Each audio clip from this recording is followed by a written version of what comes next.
ఖమ్మం జిల్లా వైరాలో బీజేపీ ముఖ్య నాయకుల సమావేశం నిర్వహించారు. బీజేపీ జాతీయ కౌన్సిల్ సభ్యులు సమావేశంలో పాల్గొన్న తక్కిళ్లపల్లి రాజేశ్వరరావు జిల్లాలో బీజేపీ గెలుపే ధ్యేయంగా కార్యకర్తలు పనిచేయాలని కోరారు. కేంద్ర ప్రభుత్వం అన్ని వర్గాల సంక్షేమమే ధ్యేయంగా పనిచేస్తోందని, వచ్చే పార్లమెంటు ఎన్నికల్లో గతంలో కంటే ఎక్కువ స్థానాలు గెలుచుకుంటుందని రాజేశ్వరరావు ధీమా వ్యక్తం చేశారు.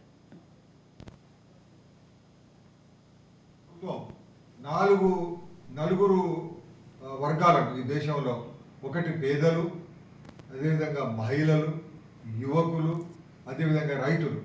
ఈ 4 వర్గాల ప్రధానంగా పేదలు, రైతులు, మహిళలు, యువకులు ఈ 4 వర్గాల ప్రధానంగా టార్గెట్ చేసే విధంగా వాళ్ళ సంక్షేమం, వాళ్ళ అభివృద్ధి ఈ లక్ష్యంగా పార్టీ పనిచేస్తూ ఉన్నది.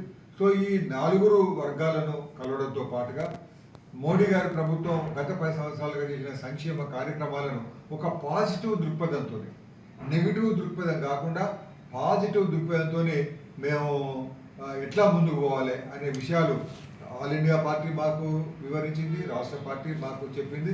ఆ అంశాలన్నింటినీ కూడా ప్రజల్లోకి ఏ విధంగా తీసుకెళ్ళాలి, ప్రజల యొక్క సానుభూతి ఏ విధంగా పొందాలి, ప్రజలను ఏ విధంగా మాకు అనుకూలంగా కాంగ్రెస్ కానీ బీఆర్ఎస్కు ప్రత్యామ్నాయంగా మేము ఎంత ధీటుగా ముందుకు పోవాలి అనే దాని కొరకు మేము కార్యాచరణ తయారు చేసుకుంటూ ఉన్నాం.